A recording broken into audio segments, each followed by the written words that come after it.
The city begins before the sun touches it. In the hours when Dubai holds its breath between darkness and dawn, when the towers stand like silent sentinels against a sky turning from indigo to pale gold, there is a stillness that belongs only to those who live above the world. On the 80th floor of a glass and steel monument to human ambition, in a penthouse where marble stretches like frozen water and floor-to-ceiling windows frame the Persian Gulf as if it were a painting, a small figure stirs beneath Egyptian cotton sheets. Charlie opens his eyes slowly, the way creatures do when they know no threat awaits them. His compact body, fawn-colored and perfectly proportioned despite the breed's deliberate imperfections, shifts against the cushioned comfort of a bed designed specifically for him. Not a pet bed purchased from a store, but a custom piece upholstered in midnight blue velvet from Milan, positioned exactly 3 feet from where Sheikh Omar sleeps. The early light catches the wrinkles on Charlie's face, those distinctive folds that give French Bulldogs their expression of permanent contemplation, and for a moment he simply breathes, his bat-like ears rotating slightly toward the familiar sound of his owner's steady breathing. Omar wakes as he always does, without alarm or sudden movement. There is a practiced grace to how he rises, his feet finding the cool marble floor. He is a man in his early 40s, his features carved with the kind of quiet authority that comes not from demanding attention, but from never needing to.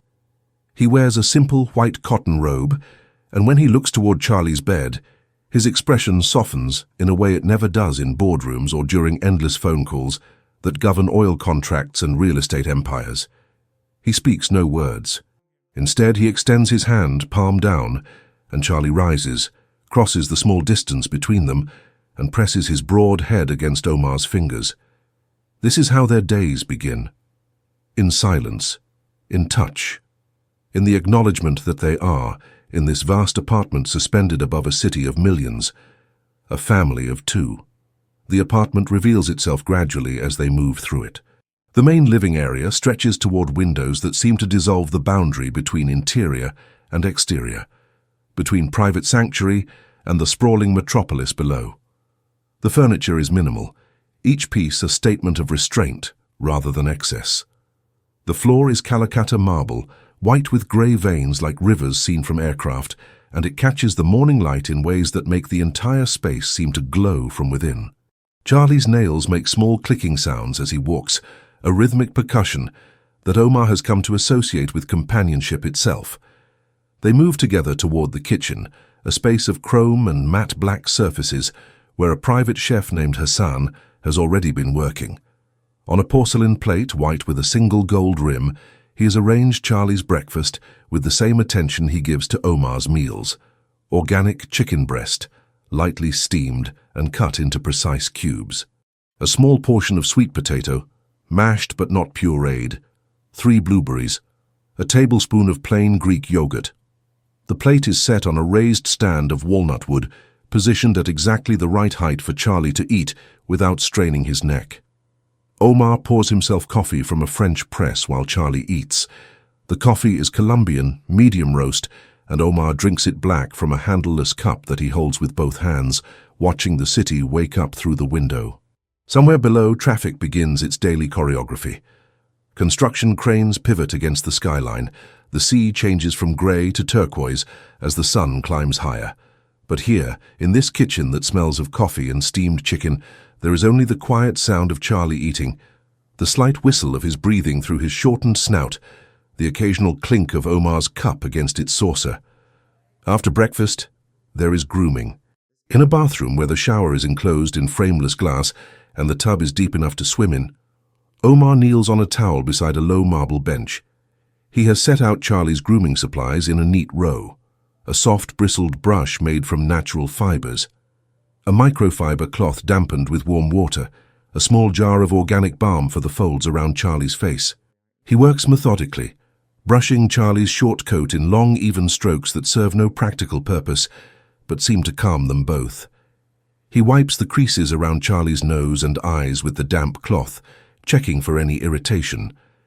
He applies the balm with his fingertip, working it gently into the skin.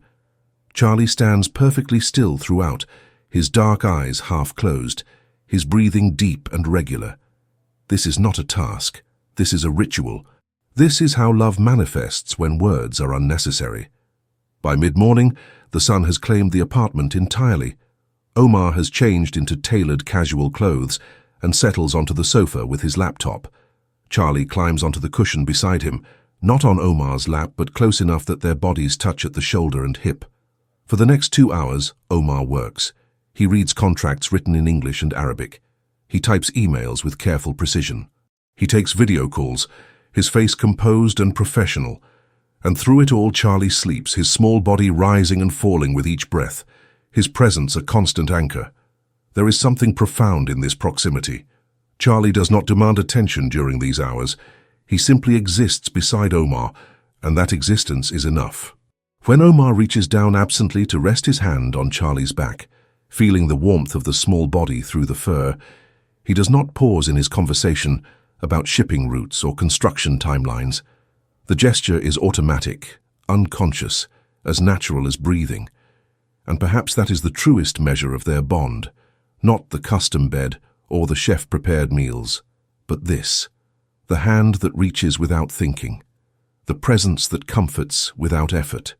After lunch, Omar carries Charlie to the elevator, not because Charlie cannot walk, but because Omar chooses to.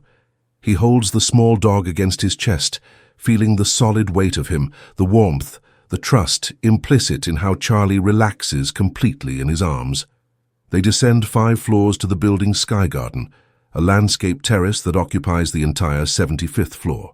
Here, amid imported grass and palm trees growing in massive planters, beside a reflecting pool that mirrors the sky, Charlie is allowed to explore. Omar sits on a teak bench and watches as Charlie sniffs along the perimeter, investigating the base of a planter, pausing to look through the glass barrier at the city sprawling below. Other residents occasionally use this space, but today they are alone. Omar prefers it this way. He watches Charlie with the attention of someone studying a piece of art, noting the tilt of his head when a bird flies past far below, the way his tail makes small, economical wags when he finds something interesting. There is no leash. Charlie does not need one. He stays within the garden's boundaries, always keeping Omar in his peripheral vision, always returning every few minutes to check in, to press his body briefly against Omar's leg before wandering off again. This is freedom within structure. This is trust made visible. The afternoon passes in a rhythm of work and rest. Omar takes calls, discussing family business with his brothers in Abu Dhabi. Charlie wakes, drinks from his water fountain, chews on a natural rubber toy, then returns to sleep in a patch of sunlight on the marble floor. Hassan prepares afternoon coffee and brings Omar dates and almonds. The light begins to change, losing its harsh midday quality, becoming gentler, more golden. Dubai transforms in this light, becoming less like a city and more like an idea. All glass and ambition glowing against the desert and the sea. At 6 o'clock, Omar closes his laptop. He sits beside Charlie on the sofa, and Charlie immediately adjusts position, climbing partially onto Omar's lap, resting his head against Omar's chest. Omar strokes Charlie's head, his thumb tracing the soft fur between his ears, and for perhaps 10 minutes they remain like this, neither moving, the apartment silent except for the nearly inaudible hum of the climate control system and the distant, muted sound of the city below. After dinner, there is a final walk in the sky garden. The temperature has dropped to something almost comfortable. The city is fully illuminated now, a vast circuit board of light stretching to every horizon. Charlie moves more slowly in the evening, his explorations less enthusiastic but no less thorough. Omar stands at the glass barrier, hands in his pockets, looking out at the city he has helped build. And he thinks about legacy, about what remains when the buildings crumble and the contracts expire. And he looks down at Charlie, this small dog with the wrinkled face and the oversized ears, and he knows that this matters too. That how we treat the small things, the vulnerable things, the creatures who depend entirely on our mercy and our love, this defines us as surely as any monument. They return to the penthouse. Omar dims the lights, transforming the apartment into something softer, more intimate. He settles on the sofa with a book and Charlie lies beside him, their evening routine as established and comfortable as everything else. The city pulses beyond the windows. The marble floors hold the memory of the day's warmth, and in this space, suspended between earth and sky, between the demands of the world and the sanctuary of home, they rest together. At 10 o'clock, Omar prepares for bed. He moves through his nighttime routine with deliberate calm. He checks the locks, sets his phone to charge, changes into light cotton pajamas.